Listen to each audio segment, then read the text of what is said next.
आज क्रिसमस का दिन, जब लोग अंधकार में पड़े हुए थे, पाप और मौत के वश में जब इंसान या मानव जाति पड़ी हुई थी, परमेश्वर ने जगत से प्रेम किया, अपना प्रिय इकलौता पुत्र जगत के लिए दिया, ताकि जो कोई उस पर विश्वास करे वो नाश ना हो परंतु अनंत जीवन पाए। क्रिसमस वास्तव में आज जैसे लोग समझ कर चल रहे हैं, क्रिसमस का असली अर्थ क्या है? क्रिसमस किसी परंपरा या तारीख का उत्सव नहीं है, मतलब कोई दिन विशेष नहीं है। जैसे 25 दिसंबर करके ही दुनिया मान रही है, साल में एक दिन त्योहार के तौर पर मान रही है या पर्व के तौर पर मान रही है। हर प्रकार के लोग, दारू पीने वाले भी इसको मानते हैं, अन्य जाति लोग भी इसको मानते हैं। वास्तव में ये वचन के अनुसार नहीं है। आज सेंटा का जिक्र है, यीशु का जिक्र ही नहीं है। आज उस पेड़ का जिक्र है, क्रूस का जिक्र ही नहीं है। तो वो क्रिसमस किसी काम की नहीं है जिसमें क्रूस का संदेश ना हो, जिसमें मन फिराव का संदेश ना हो, मुक्ति का संदेश ना हो, जिसमें परमेश्वर की सच्ची आराधना ना हो, जिसमें परमेश्वर से मेल ना हो इंसान का। उस क्रिसमस का कोई अर्थ ही नहीं है। क्रिसमस किसी परंपरा या तारीख का उत्सव नहीं है, बल्कि संसार के लिए आए हुए उद्धारकर्ता की घोषणा है। ये लूका 2 अध्याय निकालेंगे, 2:8 से।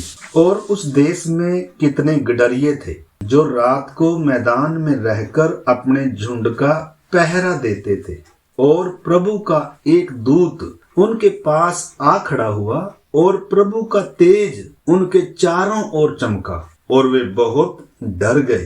तब स्वर्गदूत ने उनसे कहा, मत डरो, क्योंकि देखो मैं तुम्हें बड़े आनंद का सुसमाचार सुनाता हूं। सच्चा आनंद उद्धार से है, यीशु मसीह से है, और ये संपूर्ण मानव जाति के लिए है।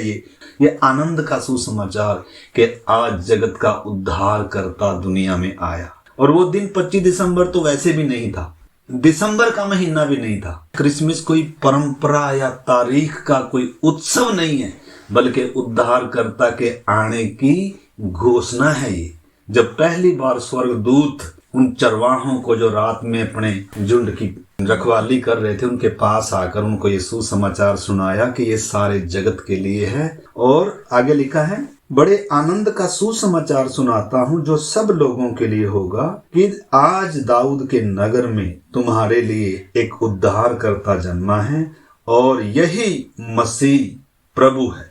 इधर जब हम पढ़ते हैं, यहूदियों को जो संदेश दिया गया था, उत्पत्ति से ही उद्धारकर्ता की घोषणा करी थी। जैसे ही इंसान पापी हो गया, परमेश्वर और इंसान के बीच में वो खाई आ गई। परमेश्वर ने कहा था, स्त्री का वंश आएगा, वो शैतान के सिर को कुचलेगा, निश्चय है कि सर्प उसकी एड़ी को डसेगा। सबसे पहले सुसमाचार परमेश्वर ने ही उत्पत्ति में सुनाया था आदम को, और उसके बाद आदम वंशियों को परमेश्वर अपने नबियों के द्वारा उत्पत्ति से लेकर मलाकी तक यही संदेश देता है। आखिर में यूहन्ना बपतिस्मा दाता वही संदेश लेकर आया। उससे पहले परमेश्वर ने यशायाह नबी के द्वारा कहा था। तो इससे पहले हम इसे थोड़ा सा और पढ़ लेते हैं। लिखा है, और इसका तुम्हारे लिए यह पता है कि तुम एक बालक को कपड़े में लिपटा हुआ और चरनी में पड़ा हुआ पाओगे। देखो इसका पता क्या बताया जा रहा है। यीशु मसीह जो राजाओं का राजा है, जो प्रभुओं का प्रभु है, जो सृष्टि का मालिक है, उसका पता क्या है? वो किसी महल में नहीं है, बल्कि चरनी में, बदबूदार जगह में। क्या संदेश है? बड़े से बड़े गंदे पापी के जीवन में यीशु मसीह आना चाहता है। वो पापियों को बचाने के लिए आया, वो धर्मियों के लिए नहीं आया, वो राजा के महल में नहीं आया। ये चीजें एक इंसान को घुटनों पर लाती, आंखों में आंसू आता है। यीशु को अपना प्रभु और उद्धारकर्ता स्वीकारना, मानना, ये कोई मजबूरी नहीं है, ये धन्य सौभाग्य। स्वर्ग एक व्यक्ति की समझ खोलता है ताकि उसके पुत्र को पहचाने। पवित्र आत्मा पापी अंधकार बेडोल इंसान के ऊपर, उजड़े हुए इंसान के ऊपर मंडलाता है ताकि व्यक्ति होश में आए, अपने गुनाह को पहचाने, उद्धारकर्ता को पहचाने और इस आनंद के सुसमाचार पर विश्वास करे। तो यीशु मसीह कहाँ आया या कहाँ उसको रखा गया, उसका एड्रेस क्या है, उसका पता क्या है? बदबूदार गौशाला के बीच में, चरनी के बीच में रखा है। फटा पुराना कपड़ा होगा उस समय, मरियम ज्यादा धनवान नहीं थी, साधारण कपड़े में, मतलब कोई सुविधा नहीं है। सृष्टि का मालिक जगत में आया, और कैसे आया, कैसे शून्य बनकर आया, दास का स्वरूप धारण करके आया। कितने गहरा विषय है यीशु का आगमन। संदेश शुरू से ही है कि यीशु पापियों के लिए आया। लोग मतलब कहाँ ढूंढ रहे होंगे। जब मंजूसियों ने तारा देखा था तो तारा देखकर उन्होंने अनुमान लगाया, क्योंकि यीशु मसीह राजाओं का राजा है, वो मनुष्यों के बनाने से राजा नहीं बनता, वो राजाओं का राजा है और वो राज्य करता है और वो राज्य करेगा। उसका राज्य का अंत कभी नहीं होगा, उसका राज्य बढ़ता जाएगा। चाहे कोई भी पार्टी, चाहे कोई भी संगठन, चाहे कोई भी दुनिया के बड़े से बड़े सम्राट उसके लिए मतलब उसको रोक नहीं सकते। उसने कहा मैं अपनी कलीसिया बनाऊंगा और अधोलोक के फाटक उसके ऊपर क्या नहीं होंगे, प्रबल नहीं होंगे। ये कोई इंसान का काम नहीं है जो रोका जा सके, ये परमेश्वर का काम है। बड़े बड़े नबूकदनेस्सर जैसे सम्राटों के घुटने टिकाने वाला परमेश्वर सिंहासन पर विराजमान है। तो बड़े बड़े विरोधियों को भी उसने घुटने टिकाए। साउल घर घर जाकर कलीसियाओं को उजाड़ने वाला व्यक्ति था, घर घर जाकर मारने वाला व्यक्ति था, फरीसियों का फरीसी। कह रहा ये यीशु नासरी बढ़ई, ये परमेश्वर कैसे हो सकता, उसके अंदर भी ये फतूर था। लेकिन जब प्रभु का महान प्रकाश एक पापी व्यक्ति के ऊपर चमकता है तो उसकी जिंदगी को पूरा बदल कर रख देता है। वो ही साउल जो कलीसिया का सताने वाला था, बाइबल में 13 पत्रियां लिख कर गया। यीशु ने एक बार 39 कोड़े खाए, उसने 3 बार 39 कोड़े खाए, 5 बार बैंतें खाई, भूख में, प्यास में, निंदा में, विरोध में, पथराव में उसने कभी परवाह नहीं करी। आखिर में गर्दन देकर गया, कलीसियाओं को स्थापित करके गया, प्रमाणित कर गया कि यीशु ही प्रभु है, यीशु ही मार्ग है, यीशु ही सत्य है। ऐसे ही यीशु मसीह के सारे चेले, सारे अनुयायी अपना खून देकर, सबूत देकर गए दुनिया को, सुगंध बनकर चले गए दुनिया के लिए, उद्धार का पत्री बनकर चले गए, दुनिया का उद्धार हो जाए। इसलिए हमने समझना हमारी बुलाहट क्या है, मसीह के गवाह होने का अर्थ क्या है। हमने अपने जीवन से मसीह को प्रकट करना या मसीह की महिमा करना हमारे जीवन की भूख प्यास होनी चाहिए, हमारे जीवन का उद्देश्य होना चाहिए। मुझे यीशु के समान बनना है, मुझे संसार के सदृश्य नहीं बनना। संसार के सदृश्य बनना व्यभिचार कहलाया जाता है। हमने उस बात को भी समझना मेरे प्यारे भाई बहनों। हमारी बुलाहट बहुत ऊंची है। जिनको बुद्धि नहीं खुली, जिनकी समझ नहीं खुली, वो बार बार संसार के सदृश्य बनेंगे, उनको संसार प्रिय लगेगा, वो यीशु मसीह की तरफ पीठ करके जाएंगे। लेकिन जिसकी समझ खुली है, जिसकी बुद्धि खुली है, ये चरनी में आया हुआ कौन है, ये मेरे हृदय में, मेरे जीवन में आया हुआ कौन है। पापी इंसान को जब कोई बचाने वाला नहीं था, मुझ गुनहगार को कोई मेरा दाम चुकाने वाला नहीं था, मेरी छड़ौती इतनी भारी थी, सोने चांदी से भी मोल चुकता नहीं हो सकता था। एक तरफ दुनिया के संसार की सारी धन दौलत अगर इकट्ठी कर दी जाए, मेरे उद्धार की कीमत नहीं चुकाई जा सकती, क्योंकि इतना भारी था कीमत। लेकिन सारी कीमत स्वर्ग ने चुकाई है, इतनी बड़ी कीमत चुकाई है। लेकिन मुझे गिफ्ट में दे रहा है परमेश्वर, उद्धार गिफ्ट में दे रहा है। गिफ्ट का मतलब ये नहीं है कि सस्ता है, फ्री नहीं है, इसकी कीमत स्वर्ग ने चुकाई है।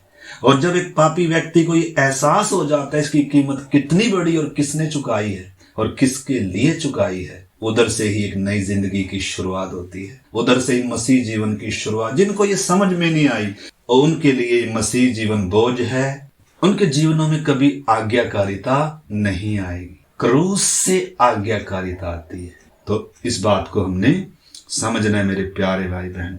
तो परमेश्वर ने जगत से ऐसा प्रेम रखा कि उसने अपना इकलौता पुत्र दे दिया। इधर हम देखते हैं, जब ये आयत हम पढ़ रहे हैं, चरवाहों ने इस सुसमाचार पर विश्वास कर लिया और किधर गए, यीशु मसीह के पास गए, दर्शन किया और देखकर आनंदित हो गए कि जगत का उद्धार करता आ गया है। हमने कितनी बार वचन सुन लिया, सालों से वचन सुन रहे हैं, हमारी हालात क्या है। क्रिसमस मनाने से उद्धार नहीं होगा, 25 दिसंबर मनाने से उद्धार नहीं होगा, गिफ्ट बांटने से उद्धार नहीं होगा, लोगों को खाना खिलाने से उद्धार नहीं होगा। क्रिसमस का अर्थ है एक पापी के अंदर यीशु ने जन्म लेना है, नया जन्म होना है, सबसे बड़ा दिन। बड़ा दिन 25 दिसंबर नहीं है, वो दुनिया के लिए होगा, लेकिन वास्तव में एक व्यक्ति के लिए सबसे बड़ा दिन उद्धार का दिन है, मुक्ति का दिन है। जब यीशु मसीह के जीवन में आता है, नई जिंदगी, नई शुरुआत, नया जन्म, पापों से छुटकारा, परमेश्वर से मेल, अनंत जीवन। तो इसकी घोषणा उत्पत्ति से की गई थी, अचानक नहीं हुआ। ये परमेश्वर की उद्धार की योजना है। इंसान को बनाने से पहले ही इंसान का, परमेश्वर को मालूम था कि इंसान पाप में गिरेगा, और पहले से ही परमेश्वर की योजना थी। इसलिए वचन में लिखा, जगत की उत्पत्ति से पहले ही परमेश्वर का मेमना वध हो चुका है, समय पर आ रहा है, योजना के साथ आ रहा है।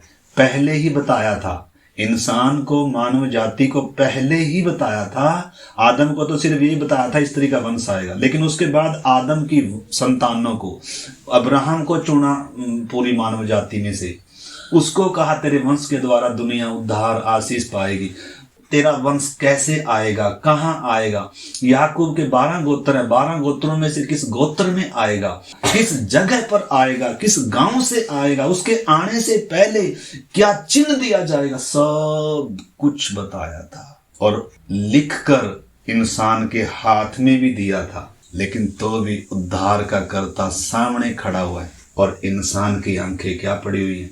बंद पड़ी हुई है। बाइबल पढ़ने वाले, व्यवस्था जो मसीह तक लाने के लिए थी, मसीह को समझाने के लिए थी, परमेश्वर के प्रेम, अनुग्रह, उद्धार, उसकी योजना को समझाने के लिए, इंसान का पाप प्रकट करने के लिए, और वो सब चीजों के लिए इसलिए दी गई थी। लेकिन व्यवस्था तो दिन रात पढ़ रहे हैं, लेकिन बुद्धि भी बंद है और आंखें भी बंद है। अंधकार ने इंसान की बुद्धि को, आंखों को बंद कर दिया, ताकि मसीह जो परमेश्वर का प्रतिरूप है, उसके तेजों में सुसमाचार का प्रकाश उन पर क्या ना हो, चमके ना। तो हमने समझना, तो सच्ची क्रिसमस क्या है? कोई पर्व नहीं है, कोई दिन नहीं है, हर दिन सुसमाचार का दिन है। साल में एक दिन नहीं आता, हर दिन विशेष है। तो इस करके हमें ये नहीं समझना चाहिए कि 25 दिसंबर ही यीशु का जन्मदिन है। ठीक है, परमेश्वर का पवित्र वचन कहता है, जो परमेश्वर ने हमें वचन दिया है, इसमें से न तो हम घटा सकते और न इसमें हम जोड़ सकते, हमें हक नहीं है। परमेश्वर का वचन पूरा ताया हुआ है, एक भी फालतू नहीं है, एक भी इसमें कमी नहीं छोड़ी कि हमें इसमें मिलाना पड़े। शैतान चाहता है हम इसमें जोड़ दें, हम इसमें से कुछ निकाल दें। इसलिए शैतान कामयाब हो गया इसमें कुछ जोड़ने के लिए और इसमें से कुछ घटाने के लिए। परंतु परमेश्वर की सख्त आदेश है। व्यवस्था विवरण 4:2 में हम पढ़ते हैं, मूसा के द्वारा परमेश्वर कह रहा है इजरायलियों को, जो जो आज्ञाएं मैंने दी है उन सब को क्या करना? मानने में चौकसी करना। ऐसा नहीं लिखा कि जो तेरे समझ में आए वो मान लेना और जो तेरे समझ में नहीं आए वो छोड़ देना ना, जो जो आज्ञाएं सब माननी है, कोई फालतू नहीं है। प्रकाशित वाक्य 22:18 और 19 में लिखा है, जो इसमें बढ़ाता है या इसमें से घटाता है। देखो भी पढ़ लेंगे हम 22 अध्याय का 18-19 वचन। मैं हर एक को जो इस पुस्तक की भविष्यवाणी की बातों को सुनता है गवाही देता हूँ, यदि कोई मनुष्य इन बातों में कुछ बढ़ाए तो परमेश्वर उन विपत्तियों को जो इस पुस्तक में लिखी हैं उस पर बढ़ाएगा।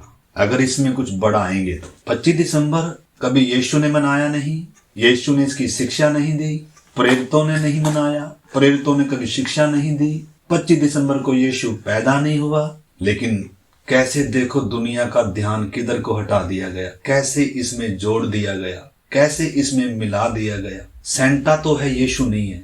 बाजार तो सजे हुए हैं लेकिन मन फिराव का संदेश नहीं है, क्रूस का संदेश नहीं है। दुनिया एंजॉय कर रही है, दुनिया इसने एक धर्म की पहचान दे दी। देखो ना, इसके कारण आज हमारे हिंदुस्तान में भी क्या हो रहा है, कितने जगह जगह विरोध हो रहा है। तो सेंटा कहां से आ गया बताओ? किसने मिला दिया सेंटा को? सेंटा का अर्थ क्या है? उस पेड़ का अर्थ क्या है? क्रूस का संदेश दुनिया को बताना था। क्रूस गायब है, क्रूस समझा भी नहीं है। लोग सेंटा मनाकर खुशी मना रहे हैं, सेंटा बनकर खुशी मना रहे हैं, पेड़ लगा रहे हैं, पेड़ पर लाइटें लगा रहे हैं। यीशु मसीह है जगत की रोशनी। हमारा जीवन अंधेरा हो, शायद घर का अंधेरा चला जाता है, लेकिन हमारे जीवन का अंधेरा यीशु मसीह को अपने जीवन का प्रभु और उद्धारकर्ता स्वीकार करने से, उसको अपना प्रभु मानकर उसके पीछे चलने का जिस दिन निर्णय लेते हैं, उस दिन जीवन रोशन होता है। न केवल वो जीवन की ज्योति पाता है व्यक्ति,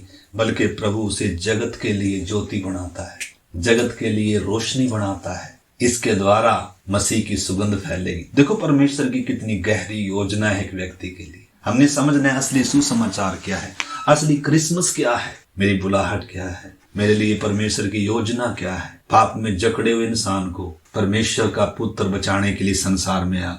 तो असली क्रिसमस क्या है? अंधकार में प्रकाश। यशाया 9 अध्याय।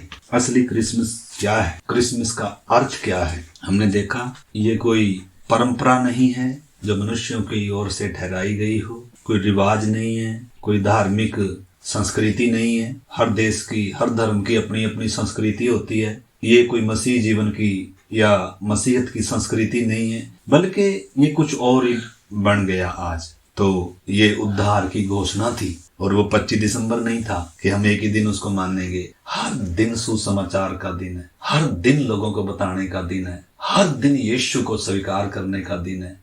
एक व्यक्ति के जीवन में सबसे बड़ा दिन ही वो है जिस दिन वो उद्धार पाता है, जिस दिन यीशु उसके जीवन में आता है। अगर अभी तक यीशु जीवन में नहीं आया तो अभी तक अंधेरा जीवन है, और उसके जीवन में कोई खुशी भी नहीं है। दुनिया की खुशी अलग होगी, 25 दिसंबर मनाने की खुशी भी उद्धार की नहीं दे सकती। हमने बातों को समझना है मेरे प्यारे भाई बहनों।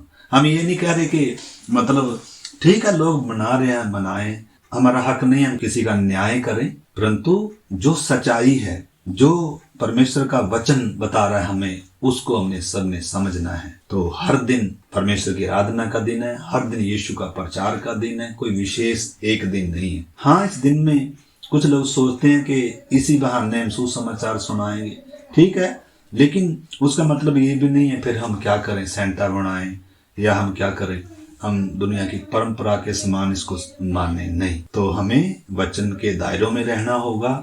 भले इस दिन हम लोगों को सुसमाचार बताने के लिए उपयोग करें, इस दिन का अच्छी बात है, अच्छी भावना है, लेकिन उसका मतलब ये नहीं है कि हम परमेश्वर के वचन में कुछ मिलावट कर दें, हम इसको एक संस्कृति या वो परंपरा में बदल दें। तो दूसरी बात हम देख रहे हैं, क्रिसमस का असली अर्थ क्या है? अंधकार में प्रकाश चमकना। यशाया 9 अध्याय 1 से पढ़ लेंगे। तो भी संकट भरा अंधकार जाता रहेगा, तो भी संकट भरा अंधकार जाता रहेगा। कितना भी बड़े से बड़ा अंधकार हो, उत्पत्ति 1 का 2 में अंधकार है, बेडोल है, सुनसान है। प्रभु ने कहा उजियाला हो जाए, उसी समय उजियाला हो गया। एक नए मनुष्य की सृजन के लिए परमेश्वर पवित्र आत्मा तैयारी कर रहा है। लिखा है तो भी वो संकट भरा अंधकार जाता रहेगा। इंसान को भले परमेश्वर ने वाटिका से बाहर निकाल दिया, लेकिन परमेश्वर ने सारे जगत से प्रेम किया, न केवल यहूदियों से बल्कि यीशु संपूर्ण मानव जाति के लिए आया। तो इधर 2 आयत में लिखा है, जो लोग अंधियारे में चल रहे थे, मृत्यु का अंधियारा, पाप का अंधियारा, अज्ञानता का अंधियारा, इंसान की बुद्धि अंधेरी कर दी, आंखें अंधेरी कर दी। ऐसे समय में जब कोई आशा नहीं थी, चारों तरफ निराशा ही निराशा थी, बड़े बड़े गुरु आए, बड़े बड़े साधु सन्यासी आए, इंसान दिन रात भक्ति करते करते थक गया, लेकिन कोई भी अंधकार से इंसान को निकाल नहीं सका, अंधकार को हटा नहीं सका। मृत्यु का किसी ने नाश नहीं किया, बल्कि मृत्यु सबके ऊपर राज करती थी और इंसान को मृत्यु ने निगल लिया। लेकिन एक आया, अंधकार में प्रकाश बनकर आया, परमेश्वर का प्रेम बनकर आया, मनुष्य के लिए उद्धार का, अनुग्रह का द्वार बनकर आया। लिखा है मूसा के द्वारा व्यवस्था आई, लेकिन यीशु मसीह के द्वारा अनुग्रह और सच्चाई आई। यीशु कहता है मार्ग, सच्चाई और जीवन मैं ही हूँ, बिना मेरे द्वारा कोई परमेश्वर के पास नहीं जा सकता।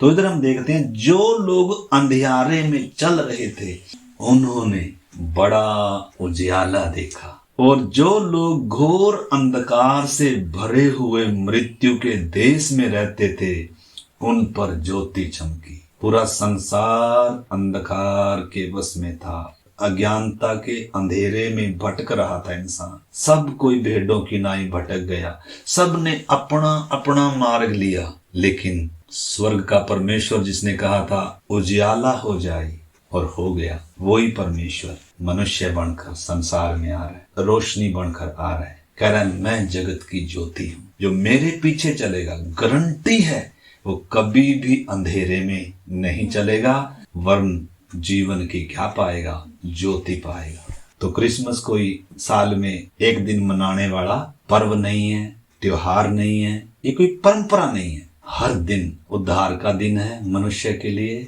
हर दिन एक जैसा है। हम कोई एक दिन को दूसरे दिनों से कोई बढ़कर नहीं मनाते। हाँ, नया साल हम विशेष करके मनाते हैं क्योंकि परमेश्वर ने इसको ठहराया है। पृथ्वी ने अपने चक्कर पूरे कर लिए और साल में परमेश्वर ने हमें एक एक दिन दे रहा है और हर सुबह नई हो रही है ताकि हम नई शुरुआत करें। पिछले दिन नहीं कर पाए, फिर से करें। वचन में लिखा है परमेश्वर की करुणा महान है, उसकी दया अमर है, जो हर दिन नई होती है। इसलिए हम नाश नहीं हुए, हम जिंदा हैं, क्योंकि हर दिन परमेश्वर मौका दे रहा है। और दिन ही नहीं, हर सप्ताह प्रभु मौका दे रहा है। सप्ताह का पहला दिन जब आता है, हम परमेश्वर के चरणों में आते, तो हम फिर से क्या करें। तो ये कोई एक विशेष दिन कर नहीं मान रहे, परंतु दिन, सप्ताह, महीने, वर्ष परमेश्वर ने नियुक्त किए हैं। इसके लिए परमेश्वर ने आकाश में ज्योतियां रखी हुई हैं ताकि चिन्हों और दिनों और मौसमों का क्या करें। तो इसलिए जब साल का नया दिन हमारे सामने, नया साल आ रहा है, एक साल बीत गया, परमेश्वर ने मुझे जिंदा रखा, मरे नहीं। कितनी बातें हमसे हुई। धन्यवाद के साथ हम प्रभु के चरणों में आते हैं और एक नए साल में एक नए समर्पण के साथ हम उसमें प्रवेश करते हैं। तो ये साल पुराना जीवन लेकर नए साल में प्रवेश नहीं करेंगे।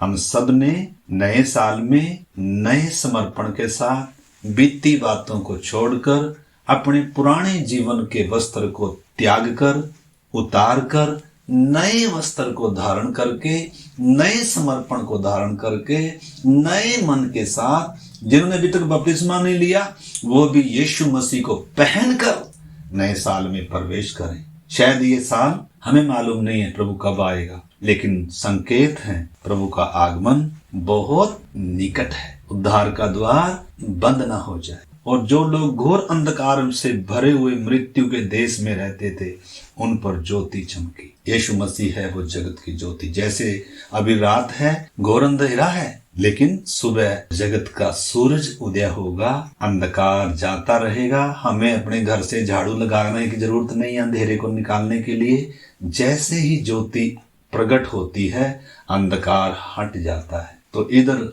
यीशु मसीह के बारे में पहले से यशायाह ने भविष्यवाणी करी थी, अंधकार छंटेगा और जो लोग अंधियारे में चल रहे हैं उनके ऊपर प्रकाश चमकेगा परमेश्वर का। तेजों में सुसमाचार का प्रकाश दुनिया पर चमकेगा।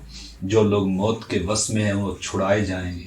जब एक व्यक्ति को उद्धार मिलता है, ज्योति चमकती है, पापों की माफी मिलती है। आगे लिखा है, क्योंकि तूने उसकी गर्दन पर के भारी जुए को और उसके बहंगे के बांस को और उस पर अंधेर करने वाली लाठी, इन सबों को ऐसा तोड़ दिया जैसे मिद्यानियों के दिनों में किया था। मतलब इंसान जुए के नीचे था। जैसे बैल के गले में जुआ होता है, भारी वजन लादा होता है ऊपर, गडरिया उसका एक चलाने वाला, हाँकने वाला होता है, उसको लिए जा रहा है लादे हुए, नाथ फोड़ी हुई है बैल के समान। ऐसे ही था इंसान की दशा। मृत्यु राज कर रही थी, शैतान राज कर रहा था, पाप राज कर रहा था, नाकें फोड़ी हुई थी, गुलाम बना कर रखा था, बेड़ियां जड़ी हुई थी और विनाश की ओर लेकर जा रहा था। उद्धार कितना बड़ा, इसलिए लिखा ऐसे बड़े उद्धार से निश्चिंत रहकर कैसे बच पाएंगे, कैसे। इसलिए जो बातें हमने सुनी हैं उन पर और भी मन लगाएं। ऐसा ना हो कि हम बहक कर इनसे दूर चले जाएं।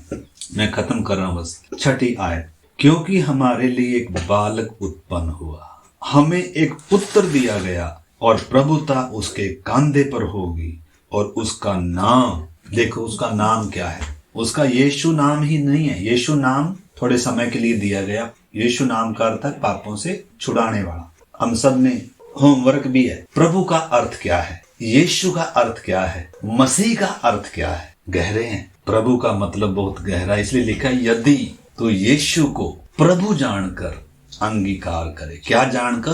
प्रभु जानकर।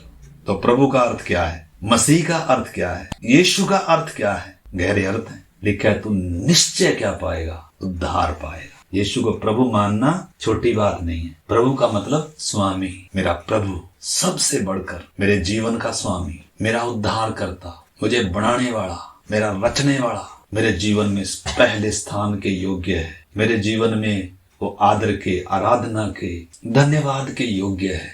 सबसे पहले स्थान के योग्य है, सबसे पहले प्रेम के योग्य है। सबको प्यार कर कर बाद में यीशु नहीं है। हमने बात को समझना है। तो इधर लिखा है क्योंकि हमारे लिए एक बालक उत्पन्न हुआ है, हमें एक पुत्र दिया गया है और प्रभुता उसके कांधे पर होगी। प्रभुता उसके कांधे पर होगी और उसका नाम अद्भुत युक्ति करने वाला, पराक्रमी परमेश्वर, अनंत काल का पिता। अनंत काल का पिता मतलब सबका पिता है ये। अद्भुत युक्ति करने वाला पराक्रमी परमेश्वर, अनंत काल का पिता और शांति का राजकुमार रखा जाएगा। यीशु का नाम है शांति का राजकुमार। इसके बिना शांति नहीं है। अगर किसी के जीवन में शांति नहीं है, उसके जीवन में यीशु नहीं है।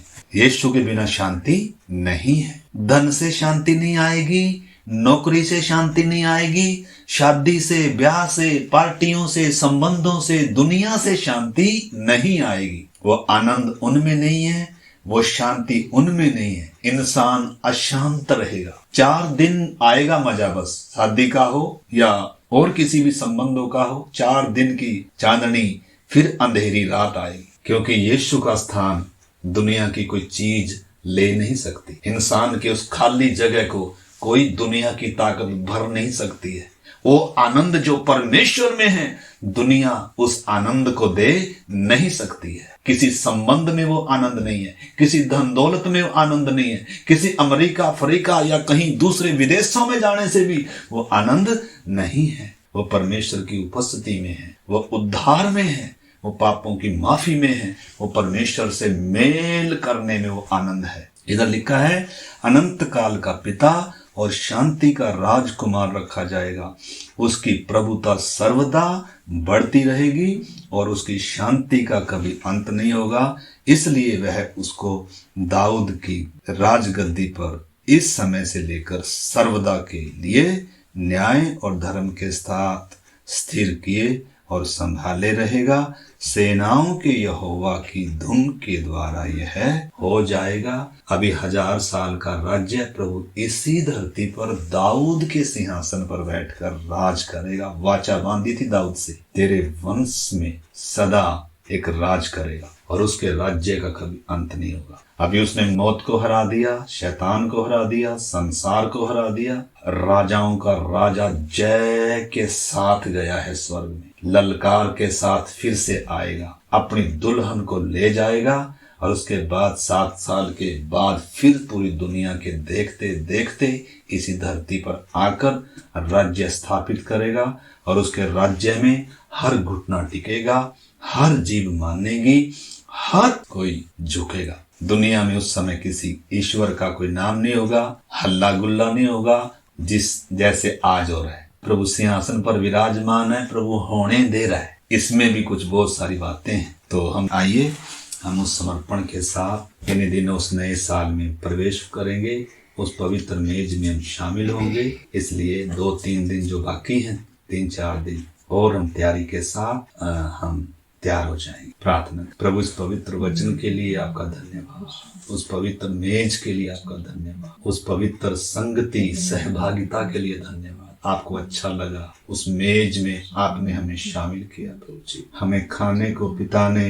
वो रोटी दी जिसे खाकर कोई मरेगा नहीं। यहूदियों ने 40 साल मन्ना खाया, मन्ना खाकर मर गए। यीशु ने कहा जो मनुष्य को जीवन देती है वो रोटी मैं हूँ, जो इस रोटी में से खाएगा वो कभी नहीं मरेगा। हालेलुया। खाने की वस्तु है यीशु मसीह। हालेलुया। आइए हम यीशु को प्रेम करें, आइए हम यीशु से बातें करें, आइए हम यीशु के पीछे चलें, आइए हम यीशु के लिए निंदा बदनामी आनंद के साथ उठाएं। आइए हम संसार से नहीं, हम परमेश्वर से प्रेम करें, परमेश्वर के वचनों से लिपट जाएं। आइए हमारा प्रभु अति शीघ्र आएगा। हालेलुया। अपनी तैयारी को पूरा करें। क्रिसमस का असली अर्थ कोई परंपरा या तारीख का उत्सव नहीं है, बल्कि संसार के लिए एक उद्धारकर्ता की घोषणा है। क्रिसमस का असली अर्थ अंधकार में प्रकाश का चमकना है। यीशु संसार की ज्योति है। हालेलुया। क्रिसमस का अर्थ कोई उपहार नहीं, बल्कि परमेश्वर का महान उपहार, उद्धार का दान है मानव जाति के लिए। क्रूस के अंदर में है, यीशु का जन्मदिन नहीं। क्रूस पर गर्व करें। पौलुस कहता है मैं क्रूस पर घमंड करता हूँ, मैं क्रूस पर चढ़ाए मसीह का प्रचार करता हूँ, जो यहूदियों के लिए ठोकर और अन्य जातियों के लिए मूर्खता है। हम क्रूस पर चढ़ाए मसीह का प्रचार करते हैं। प्यारे प्रभु, आज की सुंदर शाम आपने हमारे जीवनों में दिया, बहुमूल्य वचन दिए। धन्यवाद। हर एक के मन में ये वचन बस जाएं, आपको प्रेम करें, आपसे बातें करें। प्रभु जी आपकी आराधना करें, आपके गवाह बने, आपके साथ हम समय बिताएं। प्रभु जी नया साल हमारे लिए एक नई प्रभु जी सामर्थ्य के साथ हम आपके साथ नए साल में प्रवेश करें। उस पवित्र मेज में हम प्रभु मन की तैयारी के साथ उसमें शामिल हो। हम सबों पर आप ऐसा अनुग्रह करना, जिन्होंने अभी तक आपको नहीं पहचाना उनकी भी आंखें बुद्धि समझ खुल जाएं, वो भी आपको पहन ले, आपको अपने जीवन का प्रभु और उद्धार करता राजा स्वीकार करे। सब पर आप दया करना आपके हाथ में सौंपते हैं। धन्यवाद के साथ प्रार्थना यीशु मसीह के नाम से मांगते हैं, आमीन।